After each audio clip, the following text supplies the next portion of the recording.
In December 2019, Let's the watch this. Chinese authorities notified the world that a virus was spreading through their communities. In the following months, it spread to other countries, with cases doubling within days. This virus is the severe acute respiratory syndrome-related coronavirus 2 that causes the disease called COVID-19 and that everyone simply calls coronavirus. What actually happens when it infects a human, and what should we all do?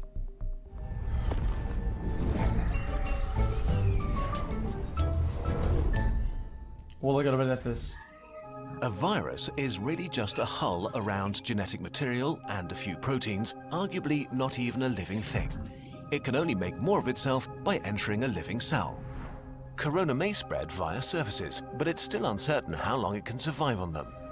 Its main way of spreading seems to be droplet infection, when people cough, or if you touch someone who's ill and then your face, say rubbing your eyes or nose.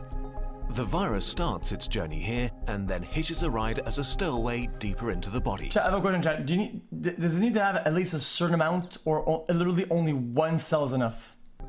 Its destinations are the intestines, the spleen, or the lungs, where it can have the most dramatic effect. One. Even just a few coronaviruses can cause quite a dramatic situation. The lungs are lined with billions of epithelial cells. These are the border cells of your body, lining your organs and mucosa, waiting to be infected. Corona connects to a specific receptor on its victim's membranes to inject its genetic material. The cell, ignorant of what's happening, executes the new instructions, which are pretty simple: copy and reassemble. It fills up with more and more copies of the original virus until it reaches a critical point and receives one final order: self-destruct. The cell sort of melts away, releasing new corona particles, ready to attack more cells. The number of infected cells grows exponentially. After about 10 days, millions of body cells are infected and billions of viruses swarm the lungs. The virus has not caused too much damage yet, but corona is now going to release a real beast on you, your own immune system. The immune system, while there to protect you, can actually be pretty dangerous to yourself and needs tight regulation. And as immune cells pour into the lungs to fight the virus, corona infects some of them and creates confusion.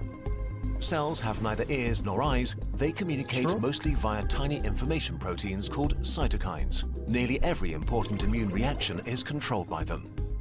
Corona causes infected immune cells to overreact and yell bloody murder. In a sense, it puts the immune system into a fighting frenzy and sends way more soldiers than it should, wasting its resources and causing damage. Two kinds of cells in particular wreak havoc. First, neutrophils, which are great at killing stuff, including ourselves. As they arrive in their thousands, they start pumping out enzymes that destroy as many friends as enemies. The other important type of cells that go into a frenzy are killer T cells, which usually order infected cells to commit controlled suicide. Confused as they are, they start ordering healthy cells to kill themselves too. The more and more immune cells arrive, the more damage they do, and the more healthy lung tissue they kill.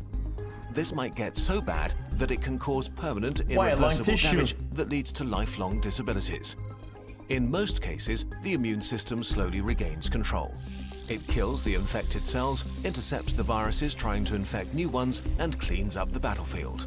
Recovery begins. Chat, is this how the normal flu and whatnot also operate? Like that? Okay. And cleans up the battlefield. Recovery begins. The majority of people infected by corona will get through it with relatively mild symptoms. But many cases become severe or even critical. We don't know the percentage because not all cases have been identified, but it's safe to say that there is a lot more than with the flu. In more severe cases, millions of epithelial cells have died, and with them, the lung's protective lining is gone. That means that the alveoli, tiny air sacs via which breathing occurs, can be infected by bacteria that aren't usually a big problem. Patients get pneumonia, respiration becomes hard or even fails, and patients need ventilators to survive. The immune system has fought at full capacity for weeks and made millions of antiviral weapons. And as thousands of bacteria rapidly multiply, it is overwhelmed. They enter the blood and overrun the body. If this happens, death is very likely. The coronavirus is often compared to the flu, but actually, it's much more dangerous.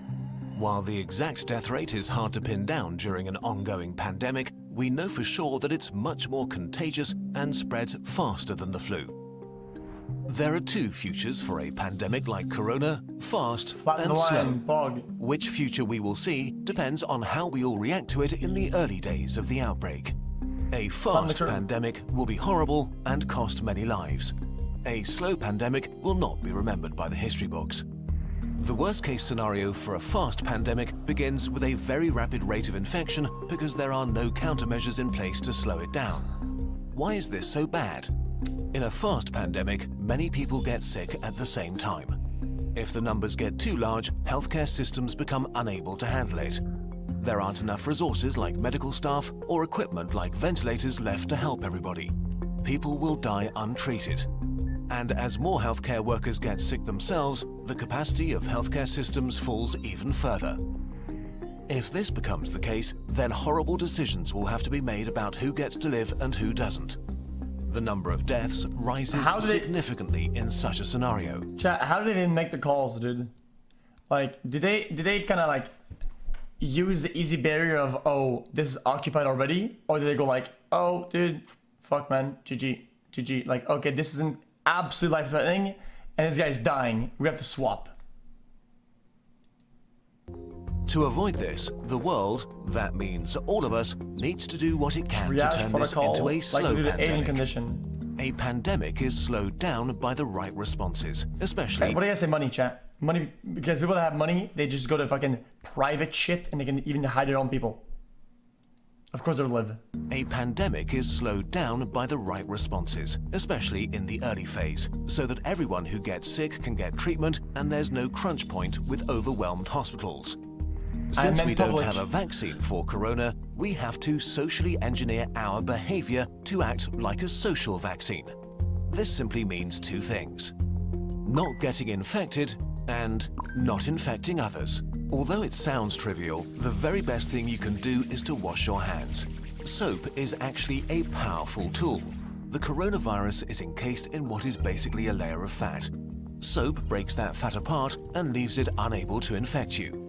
It also makes your hands slippery, and with the mechanical motions of washing, viruses are ripped away. To do it properly, wash your hands as if you've just cut up some jalapenos and want to put in your contacts next. The next thing is social distancing, which is not a nice experience, but a nice thing to do. This means no hugging, no handshakes. If you can stay at home to protect those who need to be out for society to function, from doctors to cashiers or police officers. You depend on all of them. They all depend on you to not get sick. On a larger level, there are quarantines, which can mean different things, from travel restrictions or actual orders to stay at home. Quarantines are not great to experience and certainly not popular, but they buy us, and especially the researchers working on medication and vaccination, crucial time. So if you are put under quarantine, you should understand why and respect it. None of this is fun, but looking at the big picture, it is a really small price to pay. The question of how pandemics end depends on how they start. If they start fast with a steep slope, they end badly. If they start slow with a not-so-steep slope, they end okayish.